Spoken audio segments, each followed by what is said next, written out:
Hello, everyone, and welcome. I am Dr. Adriel Bowles of Hobnob Games. This is the 15th tutorial of our intermediate series, and today we're going to be talking about stack leverage. As always, you can find this video along with all of our tutorial videos at hobnob.games, where you can also download and play on our free poker app.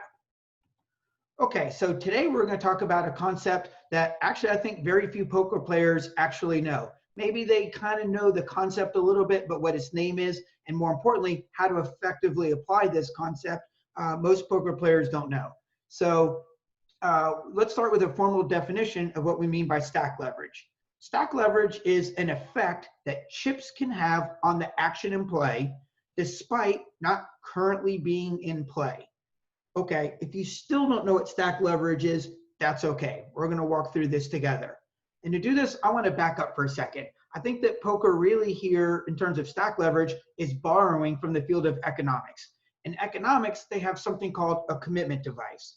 A commitment device refers to you change the incentives so as to make an otherwise empty threat credible.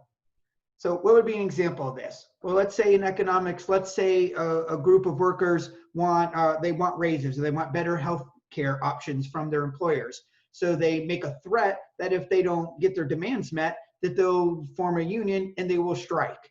Well, it kind of could sound like an empty threat if you're the bosses here. So they need a commitment device. They need to change the incentives to make their empty threat be credible. So maybe they say, okay, fine, then we will do it. You want to call our bluff? So they go ahead and set up a meeting to get all the workers together to get as a preemptive meeting to get ready for a strike. Well, if the owners see this, they might go, oh, wow, they really are serious. They're already making the first moves towards striking. This may not be an empty threat. This might actually be a credible threat. Maybe we need to give in to their demands. Another example might be maybe outside of economics. Let's say you ever seen in the movies where it's the good guy versus the bad guy, and the bad guy seems to be winning, then suddenly the good guy gets the gun and points the gun at the bad guy. But then the bad guy says, you won't pull the trigger, you don't have the guts to do so. And immediately the good guy fires a shot that misses the bad guy's head by 1 foot. And then he clicks the gun again, points it right at him and says, next time I won't miss.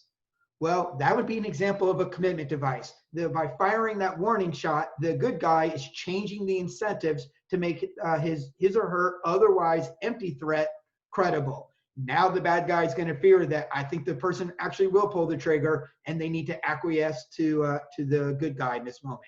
So this is the idea of a commitment device. Well, stack leverage really is just kind of taking this concept and applying it to the poker table. So let me give you another definition of stack leverage that's maybe a little less definition-y and a little bit more in everyday language. So in poker, I think individuals can gain an advantage by convincing the others, in this case, the other opponents at the table, that they are willing to raise the stakes to the maximum at any given moment. I'm willing at any given moment, I might pull out the gun and fire. That's the idea of stack leverage. So here, this is kind of when you kind of know that your opponent doesn't want to play a large pot. They have a medium strength hand. They're willing to put a little bit of money into the pot with this hand, but they don't want to go all in. Well, here we can take advantage of this idea of stack leverage. We can make a credible threat to them that if you call this first bet, that means we're going to be playing a large pot, and I don't think you want to do that. So this is when maybe you're up against a lag player, kind of a maniac type player who's very, very aggressive, and they make a flop bet. But you've been watching this player, and you know that if this player bets the flop and you call their flop bet, they're going to fire big on the turn and they're going to fire big on the river. They're not the type of player to just like fire once. I call it one and done. They'll bet the flop, and then if you call, they'll back down, and they might just go check on the turn and river. No, against this person, it's not going to go check. If they fire the flop and you call, they are going to fire a big on the turn, and if you call that, they're going to fire big on the river again. So you kind of know that by calling this flop bet, you better get ready to play a large pot because this person's willing to go all in at any given moment. They have a credible, so their flop bet is basically now a very credible threat. So here'd be an example. Let's say that we're in a standard game, so we're playing 2-5. Maybe we're playing 200 big blind stacks because this works a little bit better when stacks are a little bit deeper. So we got $1,000 stacks, And the villain that we're going to go up against is an aggressive player, a lag player, meaning that they're very loose aggressive. And we've been waiting. We know this player's weakness is that since they'll constantly fire, they'll do this with all kinds of hands, strong hands and weak hands alike. So our strategy is let's just wait for a strong hand and then go after this person that we know doesn't always have a strong hand whenever they bet big. So let's say we get ace queen of hearts. Hey, we got a strong hand. We're definitely willing to go into battle against this lag player with our ace queen of hearts. So they raise pre-flop and we go ahead and call. So now we see the flop and we get a very disappointing flop. Flop's 10 high, unconnected, and the villain fires a bet. And oftentimes, if we weren't up against this particular opponent, if we're up against a regular opponent, we might call because we think that there's a really good chance ace queen on this board is probably the best hand. And against this particular opponent, it's even more likely that our hand is best hand. The problem is that we know if we call this bet, then this villain's going to fire on the turn again, and it's going to fire big on the river. If we call the flop bet, we probably better get ready to call our entire stack in. Now, you might be willing to do this. In fact, I'd even encourage you to do so, because even if the turn is a brick and the river is a brick, it can be scary, but just call them all the way down to the river with your ace queen. Statistically speaking, your ace queen, even if you don't make a pair, is going to be best hand more times than not.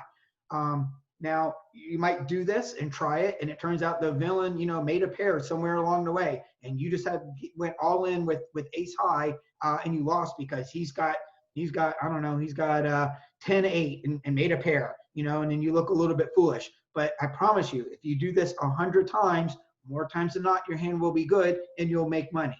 And possibly even more importantly, the villain will start to notice that you're not afraid, you can't be backed down, you can't be bullied around, and they'll be less likely to bully against you and maybe play a little bit more straightforward against you in the future. But I'm not here today to tell you about how to play against someone who's taking advantage of stack leverage. I want you to take this concept of stack leverage and start using it yourself against your opponents. So here, it really helps to have a really big stack. The fact that we have a big stack, that's the stack leverage we can use, the credible threat that at any moment we can put your entire stack into play. So use your stack leverage to subjugate your opponents. This is what we want for our opponents. We want them to acquiesce to every one of our demands. When we make a bet, we want them to be us in the previous scenario where they just go, man, I got a good hand, but I know if I call this bet, I'm going to probably have to stick in my entire stack. And most opponents just don't want to do that. So then you just sigh and they fold. That's what we want. We want them to constantly just acquiesce to our demands.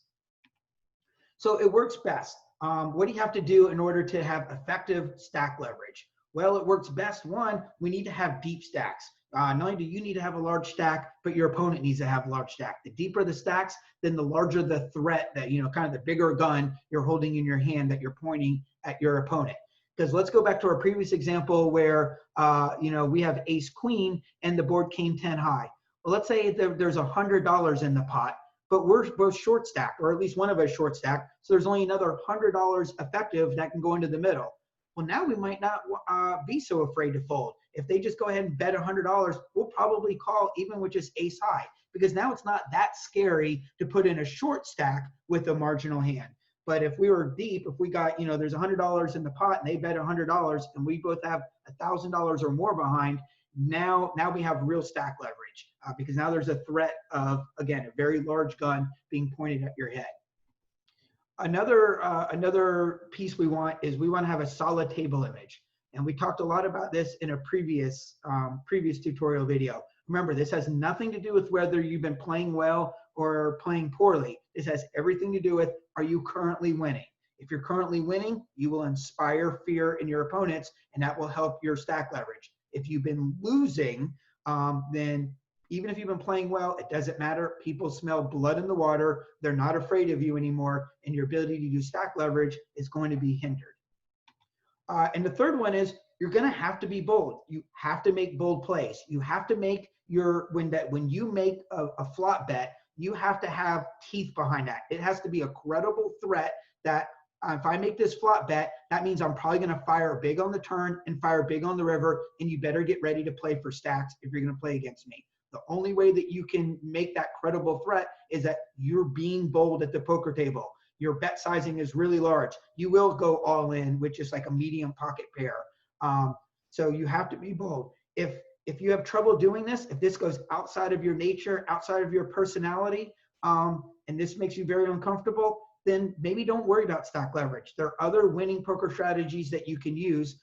The only way you can effectively take advantage of stack leverage is if you have all three of these working in your favor. You have to be able to be bold and aggressive in your poker play. If you're uncomfortable or not very good at being aggressive in your poker play, that's okay, but back off of this. Don't try stack leverage. If you can be bold, if you can effectively be aggressive at the table with skill and precision, you can be bold, then you can take advantage of this concept of stack leverage in your poker play. So, quick summary here. Stack leverage, when you can execute this with skill, that can inspire fear from your opponents. You can subjugate your opponents. You can kind of be like Marv Tarkin here, where fear will keep our opponents in line. And it increases your fold equity. Again, people will just go, I have a decent hand, but do I really want to go up against this guy and play for stacks? No. And a lot of times they'll just fold. So it increases your fold equity, which allows our bluffs to be more effective. So we can bluff more. It also allows us to value bet bigger. So when you do make a good hand, you don't have to hold back on your bet sizing, worrying that you're going to blast your opponent off the pot. You can go ahead and bet big and still get called, because if they want to try to be a hero against you and you made a hand, you got them. So what's next? In our next tutorial video, we'll be talking about how every bet needs to have a purpose. As always, you can find this video along with all of our tutorial videos at hobnob.games.